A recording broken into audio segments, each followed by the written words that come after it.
The Samsung Galaxy S20 series is finally here, and boy do I love it.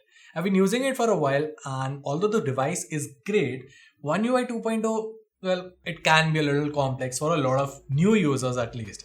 Well, if you've bought an S20 or are planning to get one, this video is for you.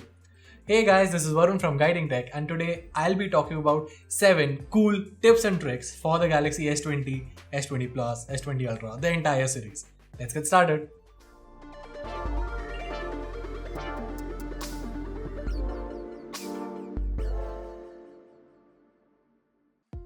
Okay, so the first trick here is pretty obvious, which is to switch to the higher 120Hz refresh rate. Now to do that, simply head over to display settings and then tap on motion smoothness.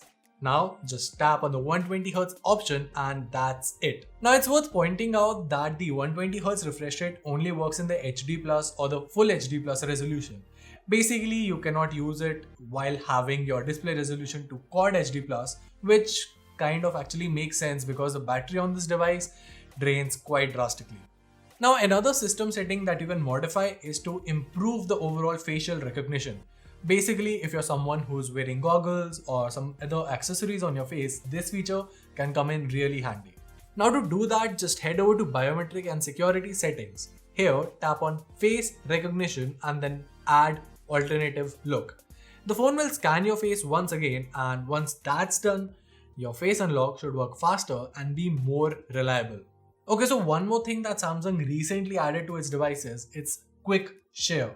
Now it's kind of like AirDrop for Android and it's quite fast. Now to make use of this feature, simply head over to share and all the nearby devices with this feature turned on will show up. If you want to turn on your receiving capability, just head over to the quick settings menu and long tap on quick share. Here you can choose who may share the files with you. Now it uses Wi-Fi Direct and is quite fast. The only issue here is that it works between Samsung's own devices, so there's that. Now while we're on the topic of sharing, how about sharing your device's calls with other Samsung devices? To enable this feature, jump over to Settings, Advanced Settings, and tap on Call and Text on other devices. You will see all your connected devices on this list. Just enable the toggle next to your selected devices and that's it. Now one thing to remember here is that you should be logged in to the same Samsung account on all of these devices for this to work. Now while we're on the topic of connecting devices, how about connecting your S20 to your PC directly using the Your Phone app? To enable this, simply head over to Advanced Settings, link to Windows, and the phone will walk you through the rest. It's a simple process, and once you're done, you'll be able to access your notifications, transfer data, and much more super easily. Okay, so regardless of whether you get the Snapdragon 865 variant or the Exynos variant, the S20 is a powerhouse that's great for gaming. That said, if you're a streamer, the S20 actually packs in an additional trick that allows you to record your face while recording your screen as well.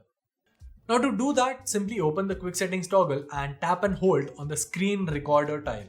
Now you can modify the various settings of your screen recording while also changing the size of your selfie video. Basically, the next time you're recording your screen, simply tap on the portrait icon like this and your selfie video will be recorded at the same time. Now another cool trick that the S20 comes with is the ability to assign a dedicated output for your desired music app. So basically, if you're into podcast, you can simply assign a Bluetooth speaker that will be used just for playing podcasts. In order to enable that, just head over to Settings, Sound and Vibration, and tap on Separate App Sounds. Now just select the app and the sound output and you will be sorted. And with that, we come to an end of this video. Now if you have any more doubts or queries regarding the S20, make sure to comment below and I'll personally try and answer each of those questions. Also, we have another Mod My Home video coming up soon, so I'm still waiting on your suggestions for that. So make sure to use the hashtag ModMyHome and submit your suggestions on our Twitter and Instagram handles. This is Varun from Guiding Tech, and I'll see you in the next one.